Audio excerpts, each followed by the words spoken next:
ہمارے ایک استاد تھے، بزرگ استاد، وہ فرماتے تھے حافظوں کو آپ دیکھیں کبھی یہ تلاوت کرتے ہیں یا پڑھتے ہیں، قرآن پڑھتے ہیں، مدرسوں میں خاص طور پر جا کر کے دیکھیں ان کے یاد کرنے کا طریقہ ہم کو کسی نے نہ بتایا اور نہ ہم نے کبھی شاگردوں کو یہ کہا کہ یوں یوں یاد کرو، یاسین والقرآن الحکیم، یہ کیا ہے جھومنا؟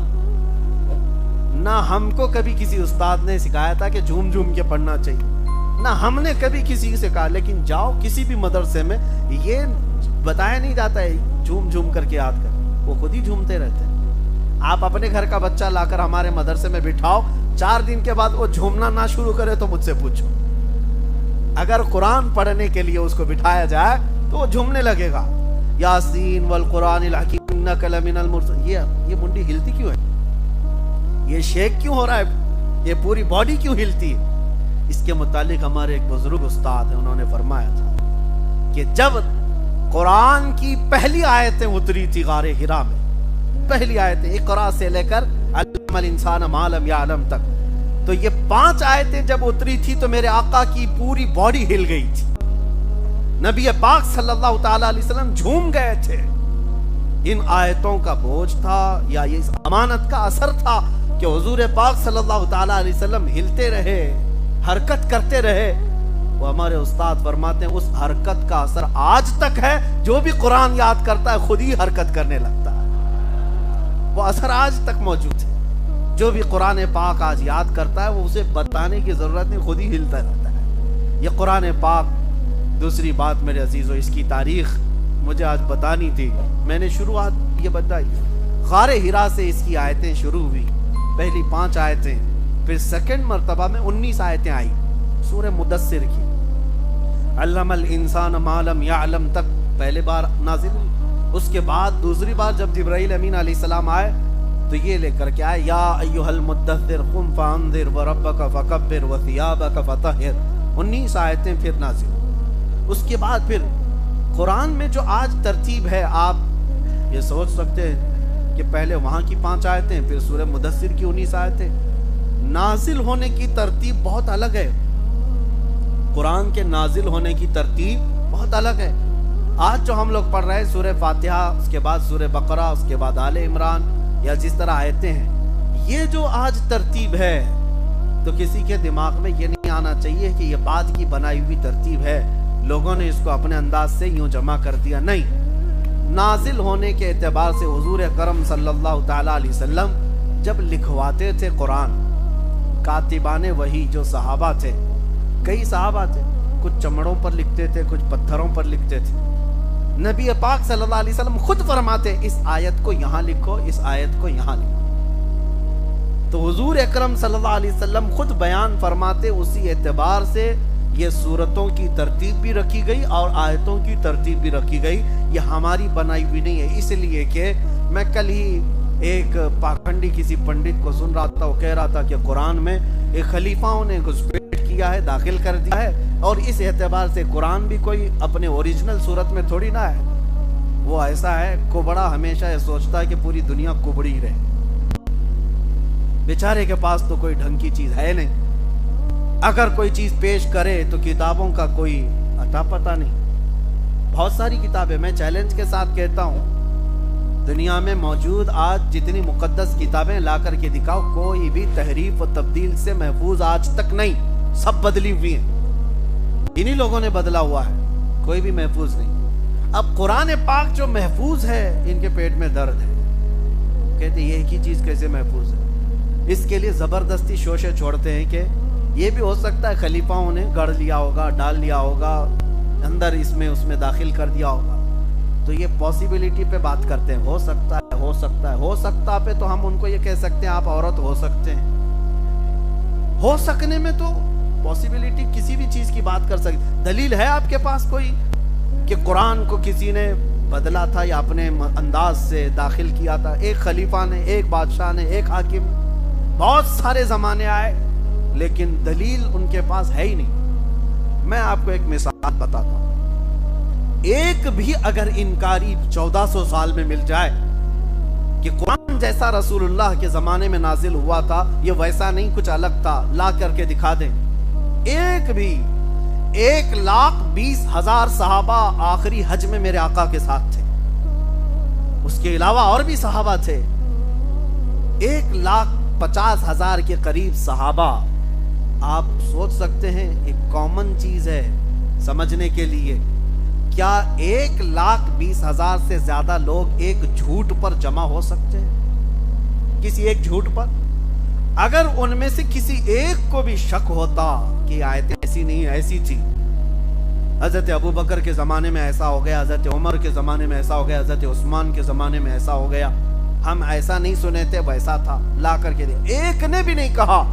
حتیٰ کہ سب سے بڑے تعجب کی بات میں آپ کو بتاؤں، سب سے بڑے تعجب کی بات، خلفائے راشدین کا زمانہ، ہم تو الحمدللہ اہل سنت و جماعت صدیق اکبر کو اپنے سر کا تاج سمجھتے ہیں، خلیفہ ثانی عمر فاروق رضی اللہ تعالیٰ عنہ پر بھی ہم ظاہر سی بات ہے دل و جان سے تسلیم کرتے ہیں، ان کی خلافت حضرت عثمان غنی کو، لیکن اہل تشیع، شیعہ جماعت ان تینوں خلفاء کے متعلق متفق نہیں ہے۔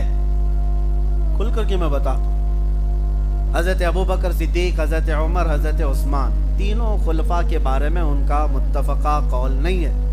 ہاں وہ کہتے ہیں خلیفہ اول، خلیفہ ثانی، خلیفہ ثالث، لیکن ان کے عدل کے بارے میں، ان کی پرہیزگاری کے بارے میں، ان کی نیکیوں کے بارے میں ان سب کا اتفاق نہیں ہے شیعہ جماعت کا۔ یہ بات کیوں کہہ رہا ہوں؟ جن کو یہ تین خلفاء سے اعتراض ہے، اس جماعت نے بھی قرآن وہی آج تک تسلیم کیا ہے جو قرآن ہم نے تسلیم کیا ہے۔ قرآن شیعوں کے پاس بھی وہی ہے جو سورہ فاتحہ سے شروع ہو کر والناس پہ ختم ہوتا ہے۔ ان کی شیعہ جماعت میں سے ایک عالم نے بھی آج تک یہ نہیں کہا کہ صدیق اکبر نے قرآن میں ادھر ادھر کر دیا، یا عمر فاروق نے کر دیا، یا حضرت عثمان نے کر دیا، نہیں۔ شیعہ جماعت کے پاس بھی جو قرآن ہے وہ یہی قرآن ہے، اس پر سب کا اتفاق ہے۔ پوری امت کے جتنے فرقے پیدا ہوئے ان سب فرقوں کا بھی اس قرآن کے بارے میں کوئی اختلاف نہیں ہوا۔ یہ سب سے بڑی مثال ہے ان ظالموں کے لیے، پاکھنڈیوں کے لیے جو کہتے ہیں کہ اس میں کسی نے داخل کر دیا، گھسا دیا۔ بات صرف اور صرف اتنی ہے کہ اپنی چیز محفوظ نہیں تو دوسرے پر بھی الزام لگاؤ۔ اپنا گھر تو ٹھیک ہے نہیں، دوسرے کے گھر کو بھی بول دو کہ یہ صحیح نہیں۔ لیکن قرآن عظیم جس طرح میرے آقا صلی اللہ علیہ وسلم کے زمانے میں نازل ہوا تھا اسی صورت میں آج تک محفوظ ہے، آج تک قرآن پاک محفوظ ہے۔ اب چلیے دوسری بات میں آپ کے سامنے رکھتا ہوں، حضور صلی اللہ علیہ وسلم کے بہت سارے معجزے ہیں۔ چاند کے 2 ٹکڑے فرمایا حضور، مانتے ہیں کہ نہیں مانتے؟ سورج کو حضور پاک نے پلٹایا، تسلیم کرتے ہیں کہ نہیں؟ میرے آقا صلی اللہ علیہ وسلم نے انگلیوں سے پانی کے چشمے جاری کیے، مانتے ہیں نا حضور کے یہ معجزے؟ لیکن دیکھا ہے آپ نے، آپ یہ معجزے جب غیر مسلموں کے سامنے کہیں گے تو کہیں گے ہمارے بھی بڑے لوگ ایسے سب کر کے گئے، وہ پہلے کی باتیں کہیں گے، وہ نہیں مانیں۔ لیکن میرے عزیزوں، تمہارا سینہ فخر سے چوڑا ہونا چاہیے، آج تک میرے آقا صلی اللہ علیہ وسلم کا زندہ معجزہ کوئی ہے تو قرآن پاک۔ یہ چیلنج پہ چیلنج دینے والی کتاب ہے، اللہ نے اس میں چیلنج دیا ہے ان ظالموں کو کہ لاؤ، اگر یہ اللہ کی کتاب نہیں ہے تو ایسی ایک کتاب تم بھی بنا کے لاؤ۔ پوری کتاب نہیں لا سکتے تو ایک سورہ بنا کے لاؤ، سورہ نہیں تو 10 آیتیں بنا کے لاؤ۔ کون سا بڑا کام تھا یہ؟ 1400 سال سے کیوں نہیں کیا؟ نہیں کر سکے۔ بعض لوگ ارے اب تو ٹیکنالوجی کا دور ہے، کمپیوٹر کا زمانہ ہے، بنا لیتے، کرائے کے لوگوں کو بٹھا کر کے عربی ادھر سے ادھر کر کے ایک کتاب بنا لیتے۔ نہیں بنا سکتے، کیونکہ قرآن صرف عربی لکھنے کا نام نہیں ہے، قرآن کی ایک ایک آیت معجزہ ہے، ایک ایک آیت معجزہ ہے۔ قرآن 1400 سال پہلے خبریں دے رہا ہے، آج وہ چیزیں واقع ہو رہی ہیں، تم کیسے خبریں دو گے؟ تم کیسے خبریں دو گے؟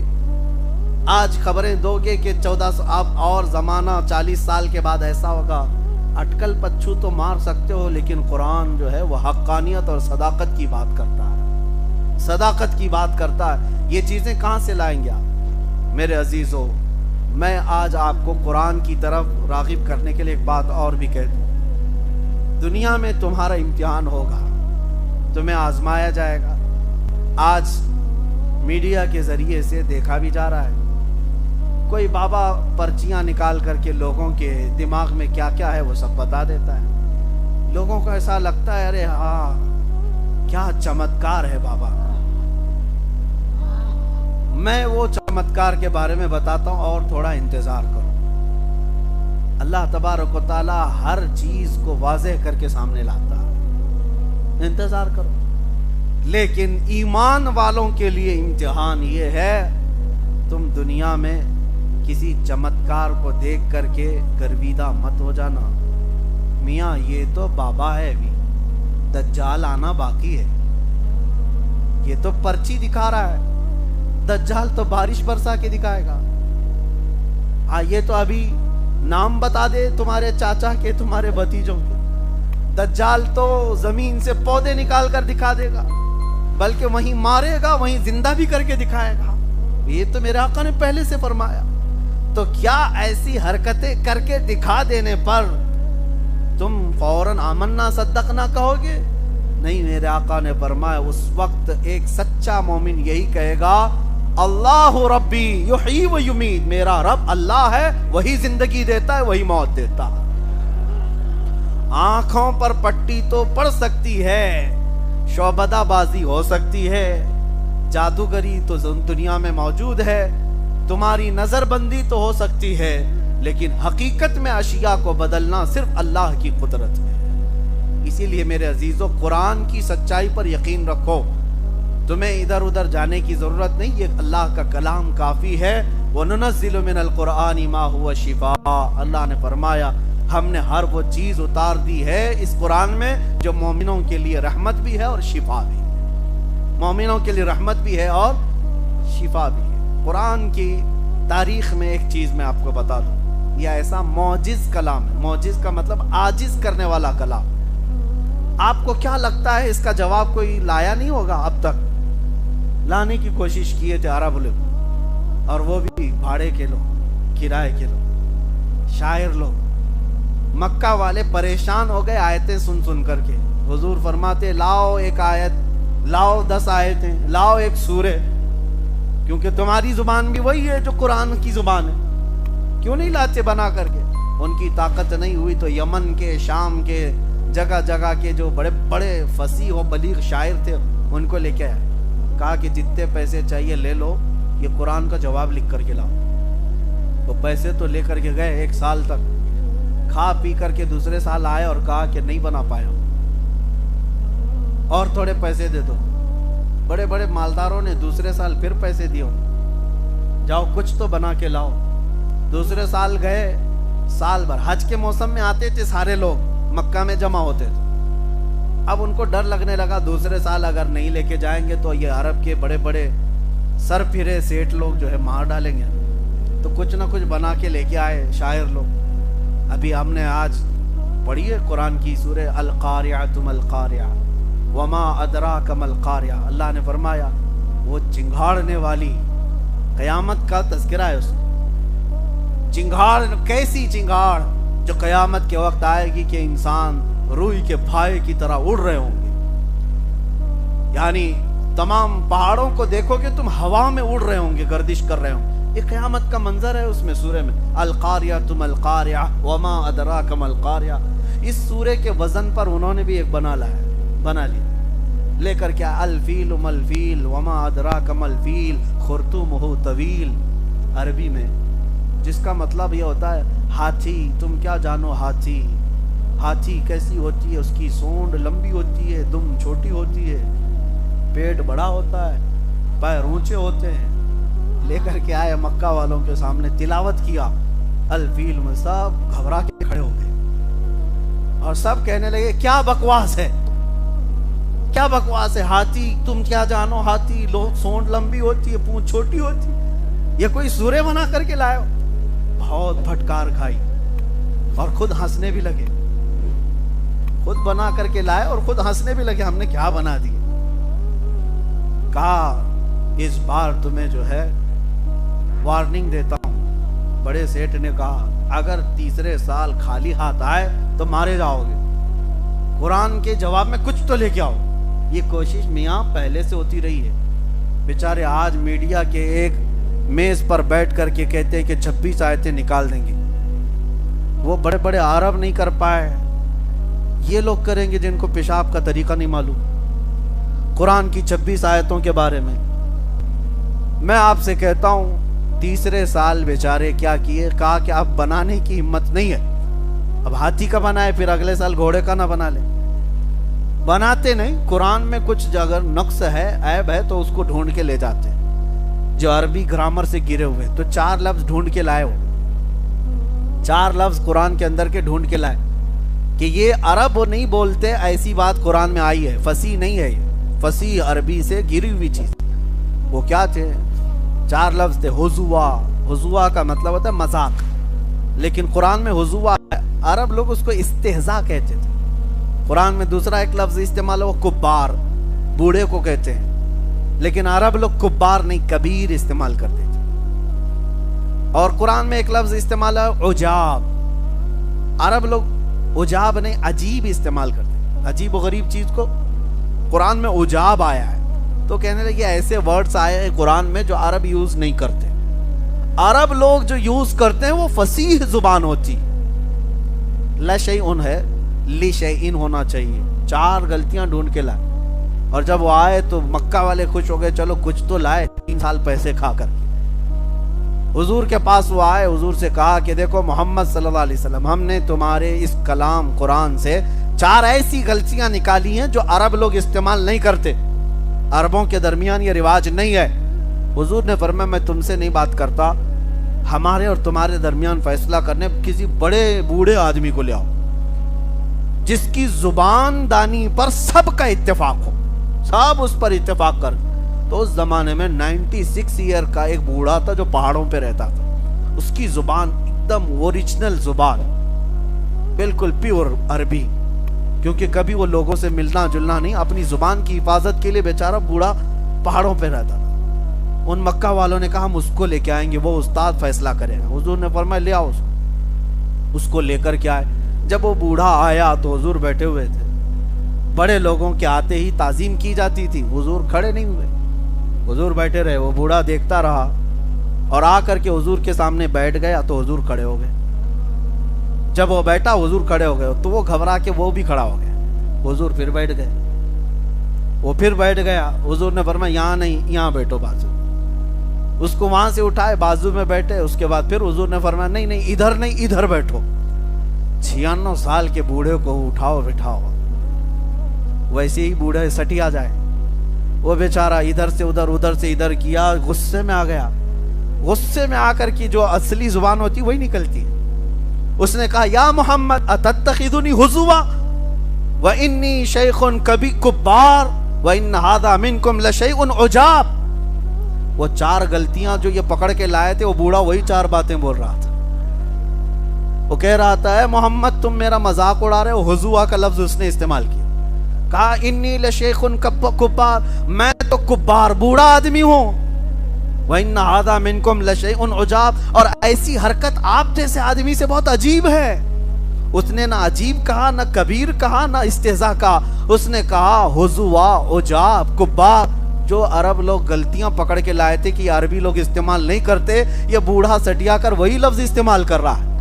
حضور نے ان کی طرف دیکھا اور کہا جس کو فیصلہ کرنے لائے تھے وہی 4 باتیں تو کہہ رہا ہے. جس کو تم کہہ رہے ہو کہ قرآن کی فصیح زبان نہیں ہے، تو سب سے بڑا استاد وہ استعمال کر رہا ہے. بیچارے شرما کر منہ جھکا کر چلے گئے. قرآن کا جواب اس وقت بھی نہ لا سکے تھے. حضور کے زمانے میں ایک اور چیز ہوتی تھی. شاعر لوگ، شاعروں کا رواج تھا، جو سب سے اچھی شاعری کرتا تھا اس کی شاعری خانہ کعبہ کے پاس لا کر لٹکا دی جاتی، اور چیلنج ہوتا تھا اس سے اچھی شاعری اگر کوئی لکھے گا تو یہ پرانی والی نکال دیں گے اور نئی والی پھر لگائیں. عربوں میں فیصلہ ہوتا تھا بیٹھ کر. تو کعبے کے دروازے کے پاس جس کی شاعری لٹکی ہے وہ سب سے عمدہ شاعری عربی میں، شعر و شاعری کا رواج. ایک دن حضور صلی اللہ علیہ وسلم نے لکھوایا سورہ کوثر کو، انا اعطیناک الکوثر فصل لربک وانحر ان شانئک هو الابتر. 3 آیتیں بس لکھوا کر کے کعبے کے پاس لٹکا دیا اور کہا کہ جو اس سے بہتر لکھ کر کے لائے گا یہ نکالا جائے گا اور نیا لگایا جائے گا. اب عربوں کو پتا تھا اس کے معنی کیا ہیں. اور یہ 3 آیتیں نہیں ہیں ہمارے اور آپ کے لیے، ہم اجنبی ہیں عربی سے، لیکن عربی لوگ جانتے ہیں اس میں کتنا سمندر بھرا ہوا ہے معنوں میں. دیکھتے رہے. پھر اس زمانے میں بھی انہوں نے بہت بڑے شاعر کو پکڑ کر لا کر کہا اس کا جواب لکھو، اس کو اترواؤ کعبے سے. وہ آیا، دیکھا، غور سے پڑھا، انا اعطیناک الکوثر فصلی لربک وانحر ان شانئک هو الابتر. اپنی طرف سے نیچے لکھ کر کے لگایا ما ھذا کلام البشر. کہا کہ یہ بشر کا کلام ہو ہی نہیں سکتا. اس نے کہا میں کیا شاعری لکھوں، یہ جو کلام ہے یہ بشر کا ہو ہی نہیں سکتا. اس کے بعد سے آج تک کعبے پہ لٹکانے کا رواج ہی ختم ہو گیا. قرآن کے آنے کے بعد پھر کوئی فصیح زبان اس کا مقابلہ نہیں کر سکی. یہ میرے رب کا کلام سچا اور میرے مصطفیٰ کا سچا معجزہ ہے. مجھے حیرت اس بات کی ہے کہ ہماری قوم اس سے غافل ہے، اس قرآن پاک سے. اس کے ترجمے، معنی، تفسیر تو دور کی بات، پڑھنا نہیں آتا لوگوں کو. میتوں پر پڑھتے. ابھی رمضان میں جھٹک کر کے نکالے ہوں گے کہ پڑھنا ہے، لیکن میرے عزیزو اس قرآن کے ساتھ اتنی ناانصافی کرتے رہو گے تو ہدایت کیسے پاؤ گے؟ درس قرآن اگر ہم نے نہ بلایا ہوتا، یہ زمانے نے زمانہ نہ دکھایا ہوتا. وہ زمانے میں معزز تھے، مسلمان ہو کر آجم خار ہوئے، تارک قرآن ہو کر. ہم قرآن چھوڑ کر کے خار ہوئے. اتنا علم اس کے اندر ہے. میں نے اب تفسیر کے لیے جو اس سال مزاج بنایا تھا کہ قرآن کے اندر جو علوم ہیں میں آپ کے سامنے نکال کر کے رکھوں گا. آج ریسرچ کرنے کے بعد جو علوم لائے گئے، میں نے وہ علوم قرآن میں پڑھے. نام اگرچہ الگ الگ دیے ہوں. میڈیکل سائنس کی کتنی تھیوریاں میں قرآن سے آپ کو نکال کر بتاؤں. ایمبریالوجی جس کو کہا جاتا ہے، بچے کے پیدا ہونے کا سارا علم، ایمبریالوجی، یہ پورا قرآن نے اس زمانے میں بتایا ہے جب نہ سونوگرافی کی مشین تھی، نہ ایکسرا تھا، نہ سی ٹی سکین، کچھ نہیں. ماں کے پیٹ میں بچہ کیسے کیسے پلتا ہے، وہ ہو بہو وہی الفاظ آج میڈیکل سائنس میں موجود ہیں. یہ قرآن کے اندر وہ علوم موجود ہیں. اور علم نباتات جس کو کہتے ہیں بوٹانی، اور آرکیالوجی، آسٹرونومی، آسٹرالوجی، یہ الگ الگ علوم آج پیدا کی گئے. آسٹرالوجی والے زمین کے ماہرین، فلکیات کے ماہرین زمین کے اندر کے خزانے کھوج رہے ہیں، اور قرآن نے وہ سب اس میں بتایا ہے. آسٹرونومی، ستاروں کا علم رکھنے والے بہت سارے ماہرین ہیں، سائنٹسٹ ہیں. وہ اب کے زمانے میں کھوج کر کے نکال رہے ہیں کہ ستارے کتنے بڑے ہیں، یہ کتنی طاقت کے ہوتے ہیں، ان کی عمر کتنی ہوتی ہے، اور یہ کب جا کر کے کہاں ختم ہوتے ہیں. بلیک ہولز کیا ہیں؟ ایک بہت بڑا علاقہ ہے بلیک ہول، جہاں ستارے اپنی عمر بتا کر کے جا کر اس میں ختم ہو جاتے ہیں، ٹوٹ جاتے ہیں، فنا ہو جاتے ہیں. یہ تارے جو دکھ رہے ہیں، سائنس اس بات کا شاہد ہے. آج انہوں نے اپنے آلہ جات سے یہ تحقیق کر کے نکالا ہے کہ یہ ساری چیزیں ہیں، بلیک ہولز ہیں. اور 1400 سال پہلے کون آسمان پر گیا؟ کون سے راکٹ گئے، کون سے جیٹ گئے، کون سے طیارے گئے؟ نہیں. ستاروں کے علم کے لیے کون سی مشین تھی؟ لیکن مصطفیٰ کی زبان سے یہ الفاظ نکل رہے ہیں، لا اقسم بمواقع النجوم. اللہ فرماتا قسم ہے رب تعالیٰ کو ان جگہوں کی جہاں ستارے جا کر ٹوٹ جاتے ہیں. یہ قرآن میں موجود ہے. بلیک ہولز کو آج تم نکال رہے ہو. ریڈ سی کے اندر موجود چیزیں، اور اٹلانٹک اوشین کے اندر موجود وہ ڈارک سپیس جہاں سورج کی روشنی نہیں پڑتی، قرآن کے 18ویں پارے سورہ نور میں موجود ہے. جبکہ رسول پاک صلی اللہ تعالی علیہ وسلم کبھی اپنی زندگی میں سمندر کا سفر نہیں فرمایا، لیکن سمندر کی باریکیاں حضور کی زبان سے اللہ بیان فرما رہا ہے. یہ قرآن کے علوم میں آپ کے سامنے رکھنا چاہوں گا انشاءاللہ. وجہ یہ ہے میرے عزیزوں، قرآن کو اتنا زیادہ تم ناانصافی کے ساتھ چھوڑ دیو، اس لیے ذلت اور خاری اٹھانی ہے. قرآن پڑھنا سیکھو، اور کوئی مشکل کتاب نہیں، بہت آسان کتاب، یاد کرنے کے لیے بھی آسان ہے، پڑھنے کے لیے بھی آسان ہے. آپ کو میں بتاؤں، میرے گھر میں موجود ہے 4.5 مہینے میں مکمل حفظ قرآن کیا ہوں. اگر اللہ چاہے تو سینے میں اتنی جلدی یہ قرآن کو اتارتا ہے. اور پڑھنے کے لیے آسان کتنا ہے. قرآن کہتا ہے وَلَقَدْ يَسَّرْنَا الْقُرْآنَ لِلذِّكْرِ فَهَلْ مِن مُدَّكِرٍ. ہم نے قرآن یاد کرنے کے لیے آسان بنایا ہے. کوئی یاد کرنے والا نہیں ہے.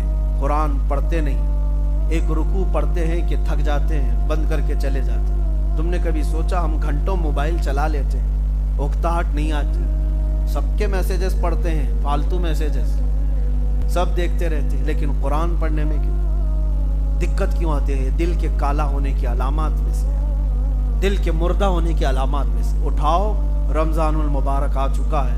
کل سے ویسے بھی الحمدللہ ہمارے درس قرآن کی محفل بھی ہونے والی. فجر کے بعد روزانہ ہم ایک پارے کی تلاوت کریں گے.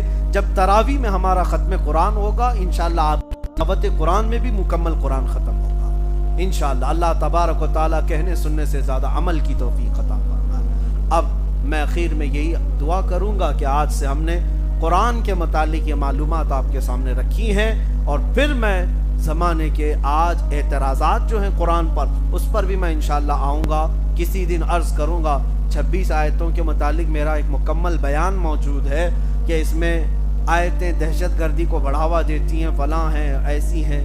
میرے عزیزو, بات بڑھ جائے گی. سب کی کتابوں میں کچھ نہ کچھ موجود ہے, بہت ساری ہیں. بعض وہ کتابیں اگر میں رکھوں یہاں پر اس لیے کہ قرآن پر سارے اٹیک کر رہے ہیں, ان کی کتابیں تمہیں پتہ ہے جس میں یہ بھی بیان کیا گیا ہے کہ شودروں کو گرم کھولتا ہوا تیل کان میں ڈال دو اگر وہ یعنی مقدس کتابوں کو سننے کے لیے بیٹھ جائے. یہ سب کتابوں میں موجود. کسی کتاب میں وہ حوالے کے ساتھ رکھوں گا. آج میں اوپنلی اس طرح کہہ رہا ہوں, یہ بھی موجود ہے دوسری کتابوں میں, دوسرے ریلیجین جہاں پر مقدس کتابیں مانی جاتی ہیں, کاٹ کاٹ کے ٹکڑے کر دو, جو دھرم ویرودھی ہے, فلاں ہے, سب جگہ موجود ہے. ہم نے تو کسی کو کاٹ کاٹ کر ٹکڑے کرنے کا حکم قرآن میں نہ پڑھایا ہے نہ سنا ہے. قرآن رحمت کی کتاب ہے, لیکن اس میں جہاں باتیں ہیں وہ کس لیے آئی وہ بھی میں بتاؤں گا, کس کانٹیسٹ میں بیان کی گئی ہے, کیا موقع محل رہا ہے, وہ سب انشاءاللہ العزیز رکھیں گے ہم. لیکن ان لوگوں کا کوئی علاج نہیں جن کا دل پہلے سے پیک ہے, جانا ہی نہیں چاہتے. ختم اللہ علی قلوبہم, اللہ نے ان کے دلوں پر مہر لگا دیا ہے. نہ اندر سے باہر کچھ آتا ہے, نہ باہر سے اندر کچھ جاتا ہے, ان کے لیے نہیں. لیکن جو سمجھ بوجھ رکھتے ہیں انشاءاللہ العزیز وہ ہمارے خلاصے کے بعد ایکسپٹ کریں گے, تسلیم کریں گے کہ قرآن کی آیتیں عمل کرنے کے لیے سب سے آسان ہیں اور سب سے فطرت کے عین مطابق ہیں. اللہ تبارک و تعالیٰ لوگوں کو ذہن صافی عطا فرمائے, عقل کامل عطا فرمائے, اور قرآن کے آیات اور ان کے تمام مفاہیم پر ہمیں عمل کی توفیق عطا فرمائے.